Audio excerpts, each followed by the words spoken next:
hutan simpan kekal dan juga taman laut. So kita kekalkan dia dalam habitat asal dia lah, bukan habitat yang kita buat. Sebab kalau taman negara tu, hutan simpan, itu memang betul-betul lah kan, memang betul-betul habitat dia. Dan X itu mengekalkan spesies di luar habitat asal. Contoh dia dalam zoo. Ataupun kalau tumbuh-tumbuhan dekat taman botani. So itu adalah habitat di luar daripada habitat asal. Itu adalah pemuliharaan ex situ. Okay, habis dah untuk yang last week punya. Ada soalan, ada nak tanya?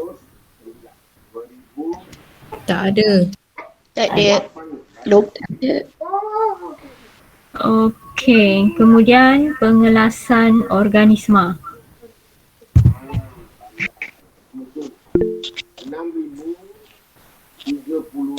Taman laut tu macam mana? Taman laut tu macam mana? Entah.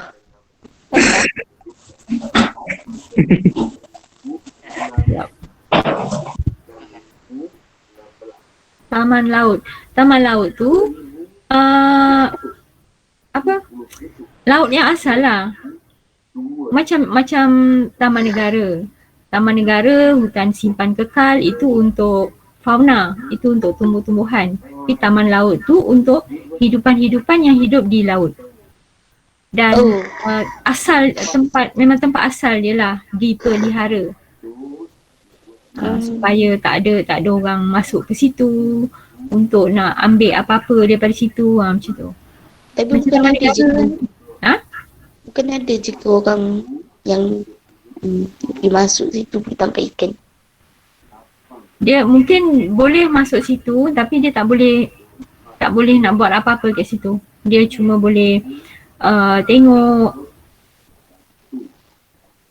macam ni lah, macam taman negara lah. Kita boleh masuk kan. Kita boleh tengok. Akuarium macam ke? Ha? Akuarium ke? Bukan. Akuarium tu dia macam, dia pemeliharaan ex situ. Di luar habitat asal. Taman laut ni memang habitat asal dia kat situ. Memang dia hidup dekat situ, so kita kekalkan dia di situ. Itu untuk hidupan laut. Itu adalah in situ lah, mengekalkan spesies di habitat asal dia. Memang itulah habitat dia. You sekolah.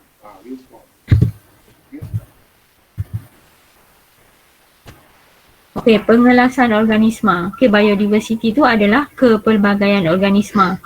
So, kepelbagaian organisma ni sekarang ni kamu dah belajar, kamu dah pernah belajar apa dia vertebrata, apa dia invertebrata. Betul? Dah belajar kan sekarang dah? Tak. Apa pula tak belajar? Jam dah. Tapi tak ingat lah. Tak ingat tapi dah belajar lah. Maksud dia kepelbagaian organisma tu kita dah kelas-kelaskan dia kepada contoh dia mamalia, kumpulan reptilia dan sebagainya. So pengelasan organisma adalah haiwan dan tumbuhan dikelaskan kepada beberapa kumpulan kecil berdasarkan ciri sekunya dan ciri yang berbeza.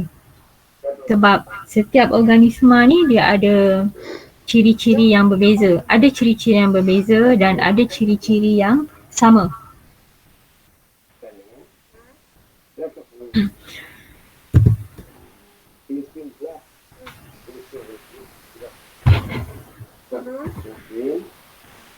Okey, yang paling besar sekali pada buku teks, buku surat 7 tu, yang paling besar sekali pengelasan haiwan adalah haiwan tu kita boleh, kita tengok dulu pengelasan haiwan pengelasan tumbuhan kita tengok kemudian.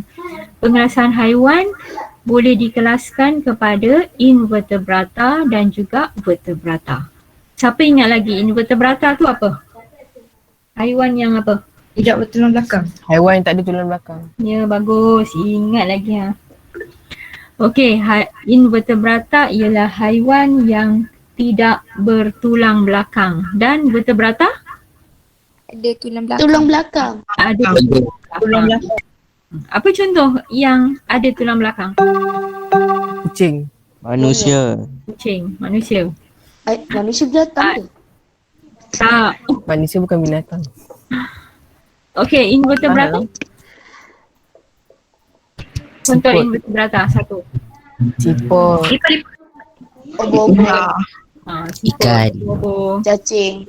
Senang nak ingat yang lembik-lembik lah. Yang lembik-lembik lah, ada cengkerang. Okay, so invertebrata.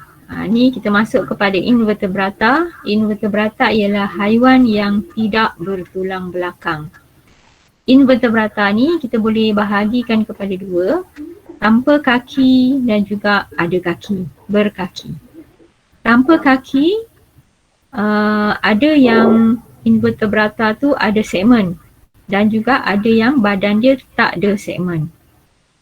Apa maksud segmen tu? Tak ingat? Tak tahu. Tak apa, nanti kita Sisik tengok. kot. Nanti kita tengok. Okey, invertebrata yang kedua adalah invertebrata yang berkaki, yang ada kaki.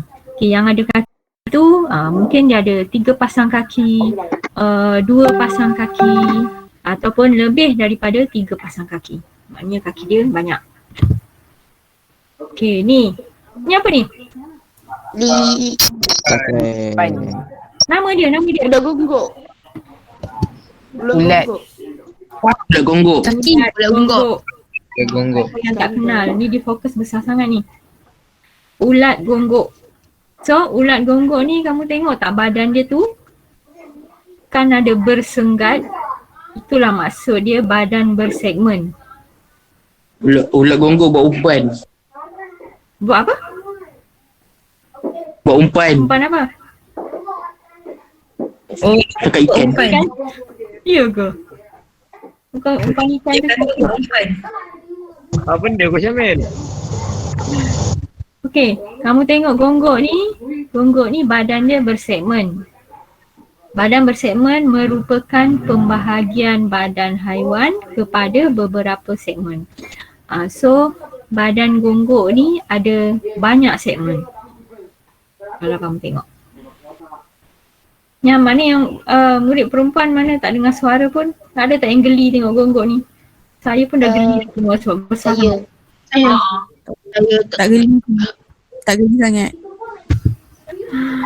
Okey, ini Siput babi. siput. Siput babi. Siput. Siput Iskandar. Ini adalah invertebrata Ya, tanpa kaki. Badan dia ada segmen? Tak ada. Tak ada. Okey, ada juga invertebrata yang tak ada kaki yang tanpa segmen. Inilah dia. Okey. Ini semua hidupan laut.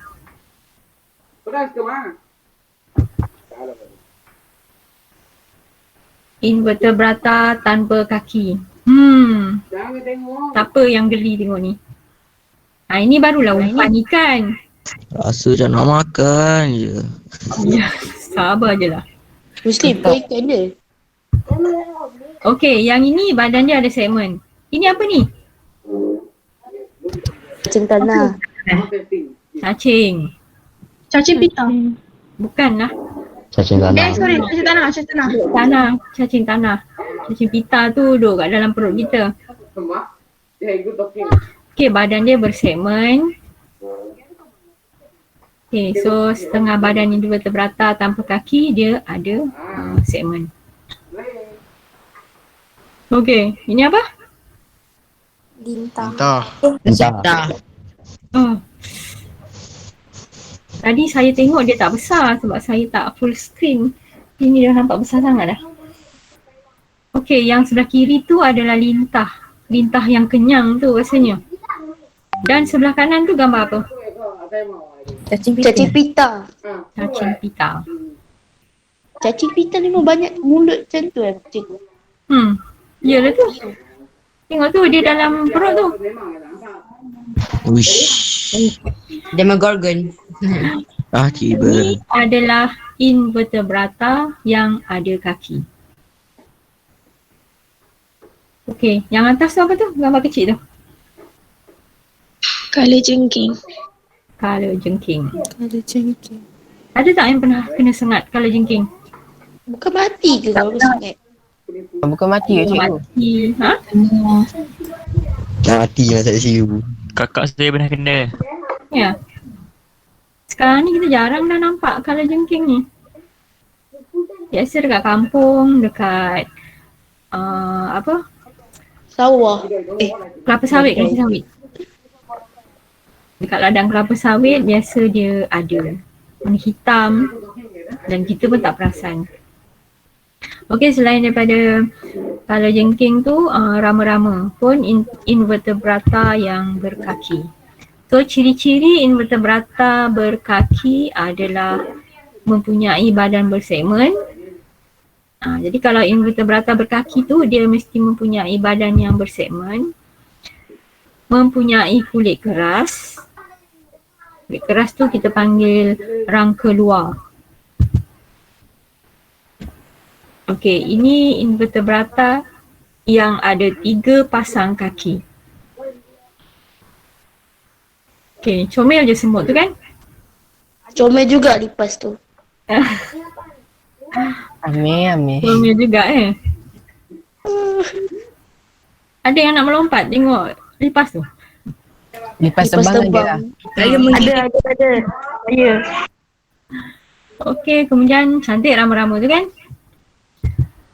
Okey, ini lebih daripada 3 pasang kaki. Okey, tu apa atas tu apa? Laba-laba. Langkas. Labah.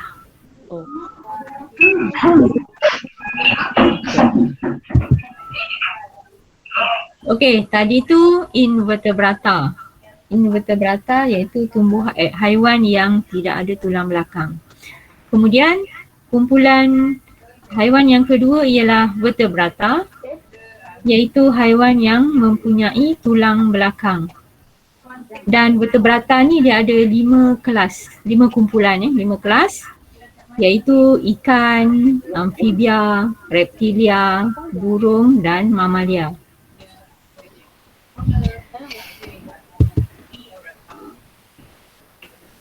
Okey, kemudian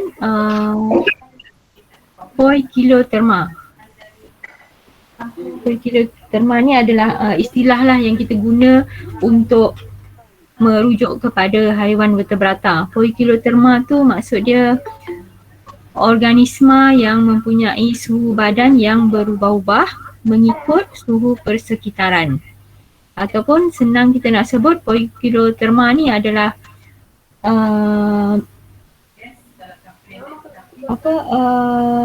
berdarah sejuk. Haiwan yang berdarah sejuk. Homeotherma, haiwan yang suhu badan dia malar dan bebas daripada pengaruh suhu persekitaran. Maksud dia badan dia tu dia tak dikawal oleh suhu di persekitaran. Okey, kumpulan yang pertama tadi, kelas yang pertama untuk vertebrata ialah kelas ikan. Ikan apa ni? Ikan laga. Laga. Ikan emas. Siapa pernah bela ikan laga? Saya. Tak pernah. Susah nak jaga. Belilah seekor. Senang. Hati sini. Tak mahal. Ada sama. Master saya punya ada pernah lompat. Beli yang simple je, tak payahlah beli yang cantik-cantik sangat. Mati Wah, kucing ikan saya laga. makan sekarang. Hah? Mati kucing saya makan. No, janganlah bagi kucing. Okey, ikan Poikiloderma. Apa maksud Poikiloderma tadi? Berubah Suhu badan berubah-ubah. Berubah-ubah. Badan berubah-ubah mengikut suhu persekitaran. Okey, badan dia dilitupi sisik keras yang berlendir. Itu adalah ikan. Mempunyai sirip 4 ekor. Ikan bernafas melalui insang. Ikan bertelur dan dia melakukan persenyawaan luar. Okey, tu ikan Okey. Ini adalah antara contoh-contoh ikan dalam kumpulan ikan atau kelas ikan. Okey, kemudian yang kedua amfibia. Amfibia poikiloterma juga. Badan dia berubah mengikut suhu persekitaran.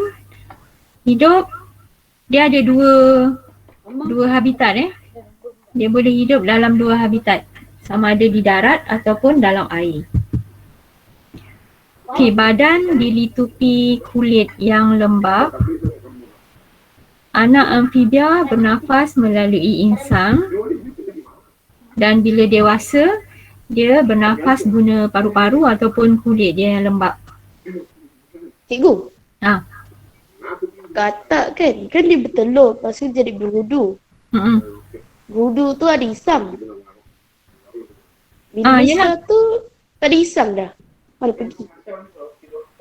Sebab dia melalui proses pertumbuhan. So sebab anak-anak amfibia ni dia bernafas kan guna insang.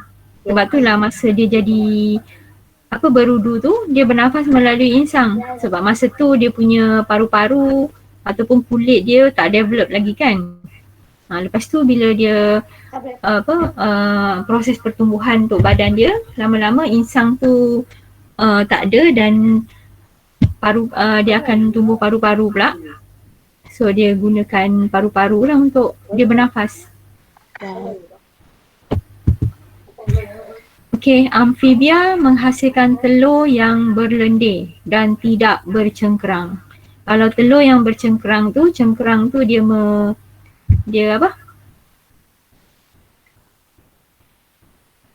protect. Cengkerang tu dia protect telur tu. Tapi untuk amfibia ni, lendir-lendir tu lah yang protect telur tu. So dia tidak bercengkerang. Dan dia melakukan persenyawaan luar juga. Macam ikan tadi ini adalah amfibia. Katak, kodok. Yang warna perang ni apa? Cicak. Salamander. Salamander. Skadra. Bukan cicak. Okey, kemudian yang ketiga. Okey, mula-mula tadi ikan, amfibia. Ini yang ketiga ialah reptilia. Reptilia pun poikiloterma. Menghasilkan telur yang bercengkerang. Bernafas melalui paru-paru. Bersisik dan berkulit keras. Reptilia ni dia ada sisik dan sisik dia sangat keras. Melakukan persenyawaan dalam. Okey, melakukan persenyawaan dalam. Contoh dia ialah ini. Cikgu, apa beza katak dengan kodok? Kodok Katak dengan besar. kodok. Dia kodok dia besar. Kodok makan katak. Kodok makan katak. Yalah, sebab katak kan comel-comel je kan. Okey, ular, penyu, buaya. Ini adalah contoh reptilia. So yang keempat ialah burung. Burung homeotherma. Masuk homeotherma tadi apa? Dia tak ikut suhu luar. Yang bebas Suhu badan dia malar. Suhu badan dia malar dan tidak dipengaruhi suhu persekitaran.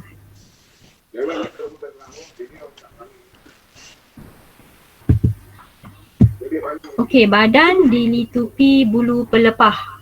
untuk mengekalkan suhu badan.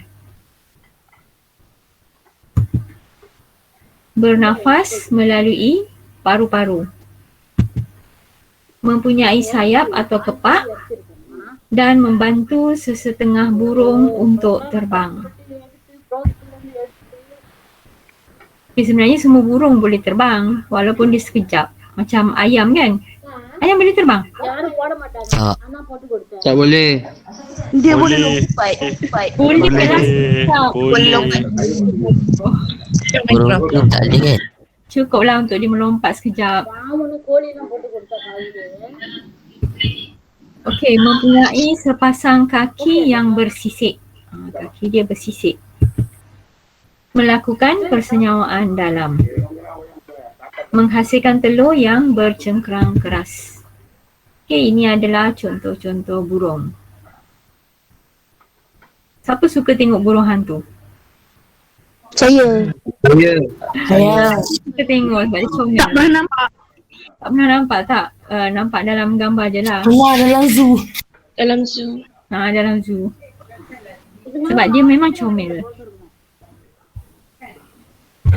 Burung hantu ke? Burung hantu. Oh, saya pernah nampak dekat Taman Botani. Oh, ada mestilah ada. Okey. Dan ini burung enggang. Okey, burung enggang ni adalah haiwan yang dilindungi di Malaysia. Sebab dia dah hampir pupus. Okey, burung ini merupakan burung rasmi negeri Sarawak. Tahu kan? Oh. Bagus. Oh, Okey, burung di Malaysia. Burung kita ni cantik-cantik sebenarnya. Tengok, dekat Malaysia ada 742 spesies burung. Sekurang-kurangnya 522 spesies ialah spesies tempatan. Lepas tu ada yang migrasi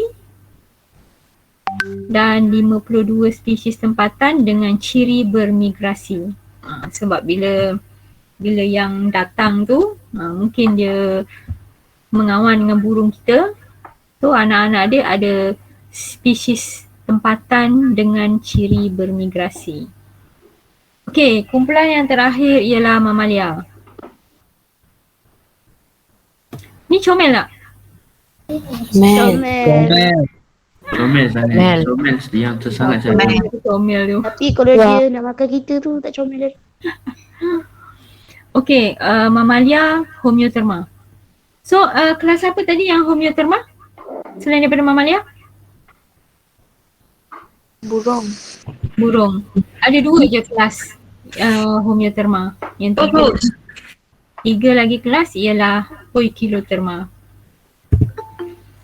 Okey, badan dilitupi bulu dan rambut, bernafas melalui paru-paru, persenyawaan dalam, melahirkan dan menyusukan anak. Ini adalah mamalia. Tengok, jangan lupa kelawar. Kelawar adalah mamalia, dia bukan burung. Walaupun dia boleh terbang. Cikgu, paus susukan anak ke? Paus? Yelah. Bukan di dalam air ke? Boleh. Dia adalah cara dia. Betul kau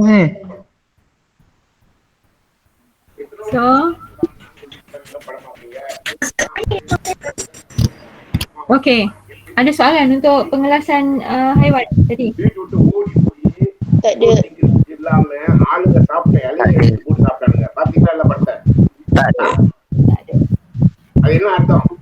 Okey, sambung dengan pengelasan tumbuhan pula. Tumbuhan boleh dikelaskan kepada 2 kumpulan. Tumbuhan tidak berbunga dan juga tumbuhan berbunga.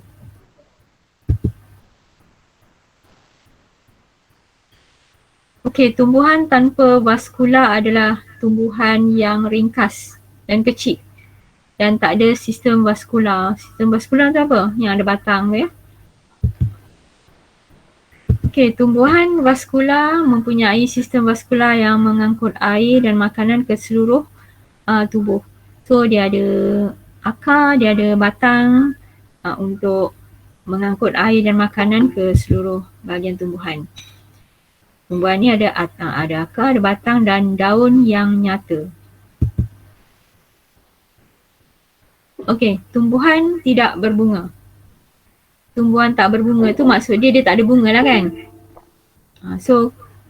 Tumbuhan tidak berbunga tu adalah lumut, paku pakis dan conifer. Kenal tak semua ni? Lumut, tahu lumut kan?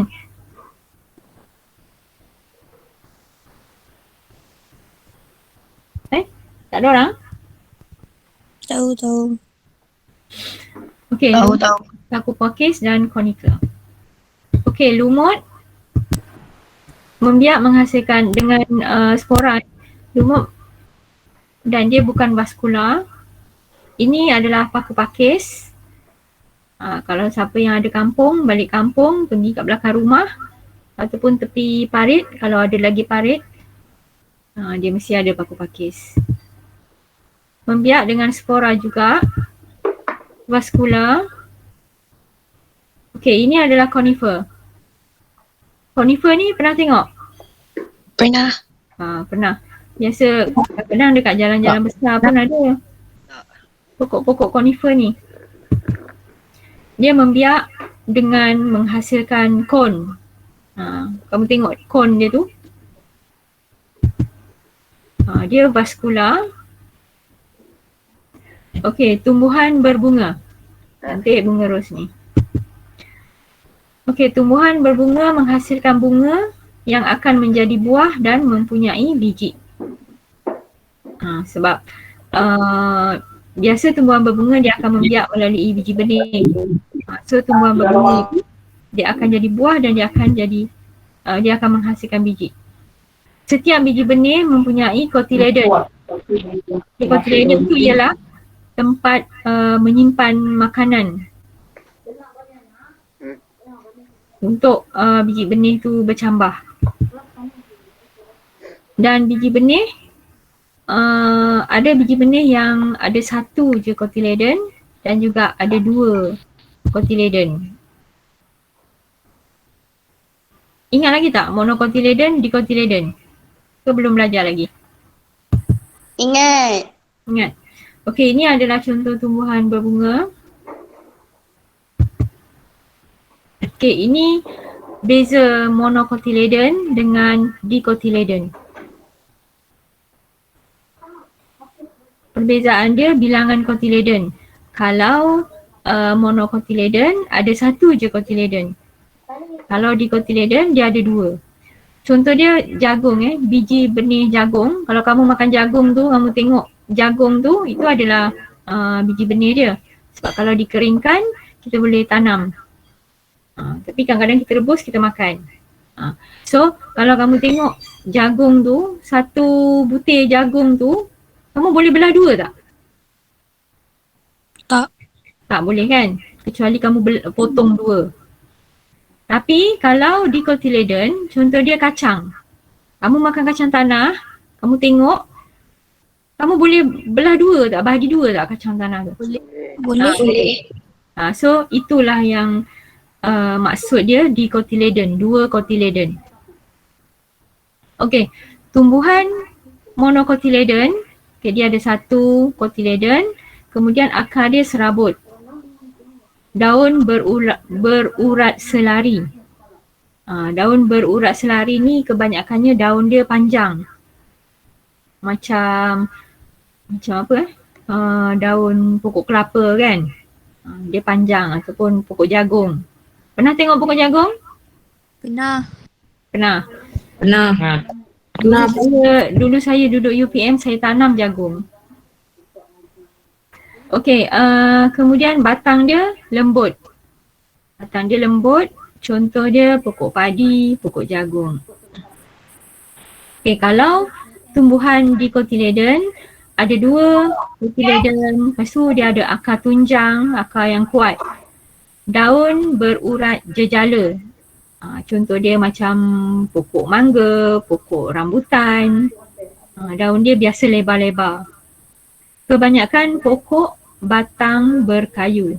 Batang pokok tu dia ada batang yang berkayu, yang keras. Contoh dia pokok tomato, pokok durian. Okey, ini contoh. Ini maksud dia berurat selari. Dia memanjang, urat dia memanjang berbanding dengan yang dicotyledon, berurat jejala.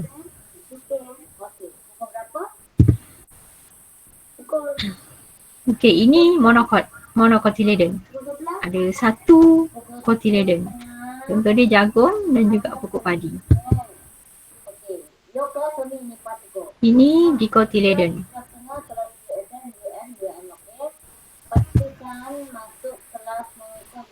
Okey, ada soalan untuk pengelasan tumbuh-tumbuhan.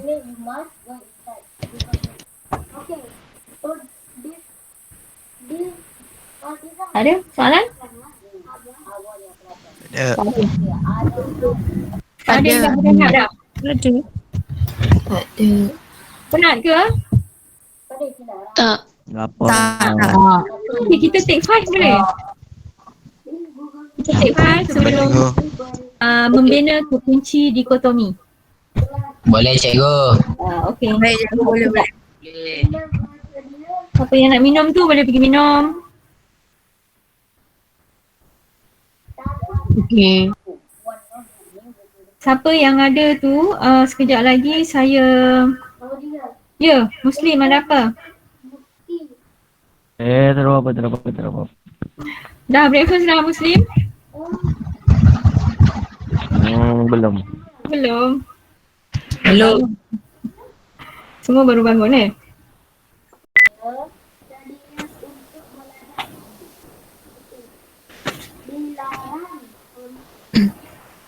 Membina kekunci dikotomi tu maksud dia, okeylah boleh sambung ke? Ada yang tak ada. Perkataan tidak tepat di ruang chat. Okey. Pastikan your hair. Okey, ready lah. Baju kemaskan.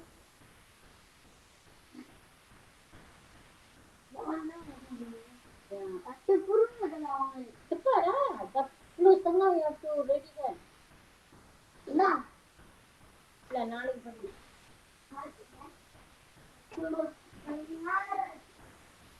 Ni kenapa dia nak? Science moral mas kami. Science tu tengah salah tu nak dia. Sure. Dia dah படிப்பியா? வெளியே படிக்கிறா உங்களுக்கு? Biodiversity. Biodiversity banyak spesies. Boleh? Dah tahu. Video papi ada ni.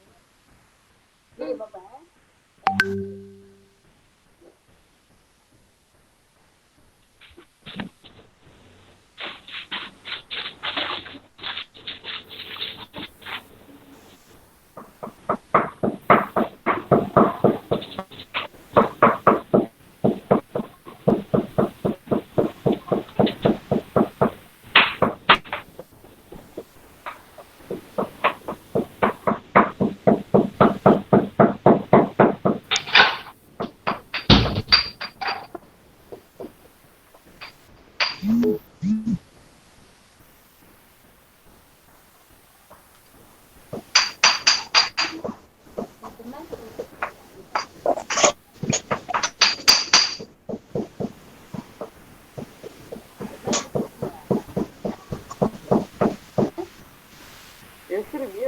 Yeah, right? Kita nak jalan.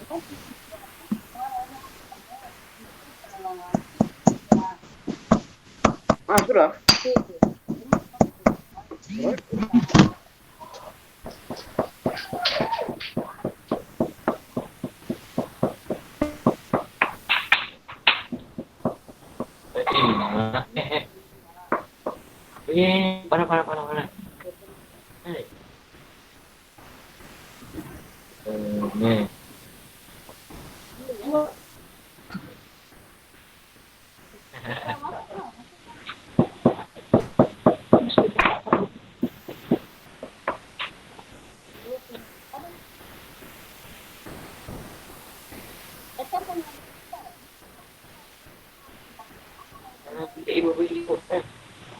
Jangan lupa KM kehadiran ni.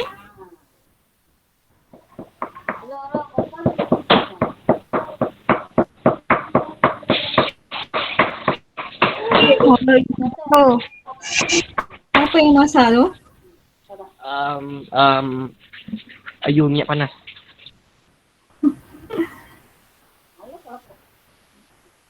Buat angkat kenapa? Ada kelihatan tak? Senji ya Ilya? Do. Dah. Ini aku rasa bukan hari ini ya.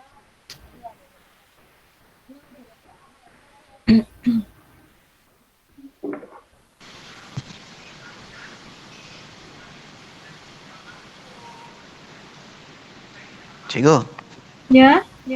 ada kedatangan ke cikgu? Mestilah ada. Kat mana? Dalam WhatsApp. Dalam grup WhatsApp tu ada